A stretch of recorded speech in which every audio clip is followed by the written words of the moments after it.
వ్యవస్థాపకులు మహాజన నేత గౌరవ మాన్యశ్రీ మందాకృష్ణ మాదిగ గారి నాయకత్వంలో గత 30 సంవత్సరాల నుంచి ఎస్సీల ఏబిసిడి వర్గీకరణ కొరకై జరుగుతున్నటువంటి 30 సంవత్సరాల పోరాట ఫలితం నేడు ధర్మాసనమైనటువంటి సుప్రీంకోర్టులో వర్గీకరణ చేయాలని చెప్పి తీర్పు వెలువడడం మానవ జాతికి గర్వకారణం. మరి ఈ వర్గీకరణలో భాగంగా మానవులు ఎంతోమంది అమరుల త్యాగ ఫలితంగానే ఈ యొక్క వర్గీకరణ సాధించామని చెప్పేసి మేము చెప్తా ఉన్నాము.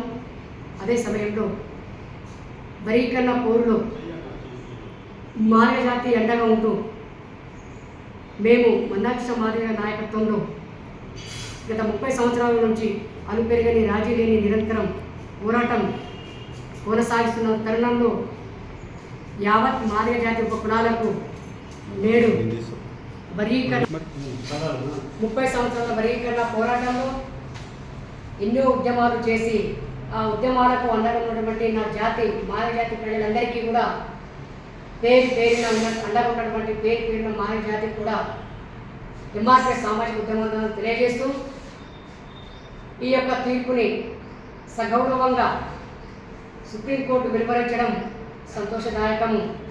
నేటి నుంచి నా జాతి విముక్తి వర్గీకరణ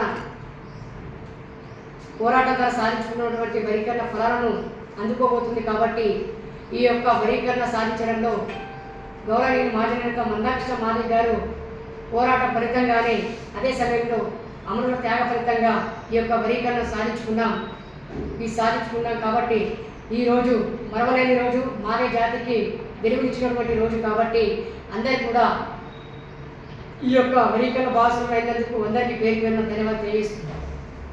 జై మాదిగ, జై మాదిగ.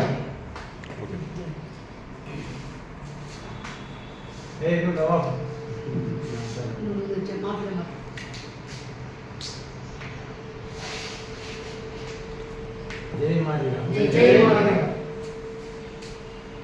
గౌరవ శ్రీ మందాకృష్ణ మాదిగ గారి నేతృత్వంలో జరుగుతున్నటువంటి ఎస్సీ రిజర్వేషన్ల వర్గీకరణ నేడు సుప్రీంకోర్టులో 7 రాజ్యాంగ ధర్మాసనం వర్గీకరణను సమర్థిస్తూ ఇవ్వడం అనేది భారతదేశంలో ఉన్న షెడ్యూల్ కులాల్లోని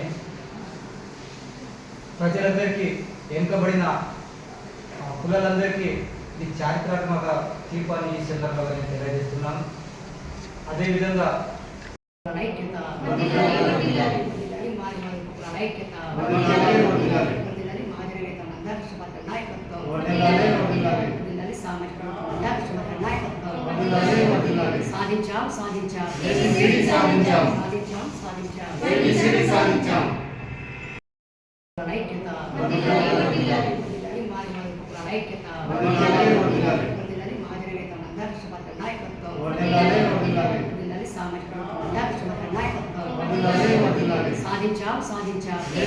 సాధించాం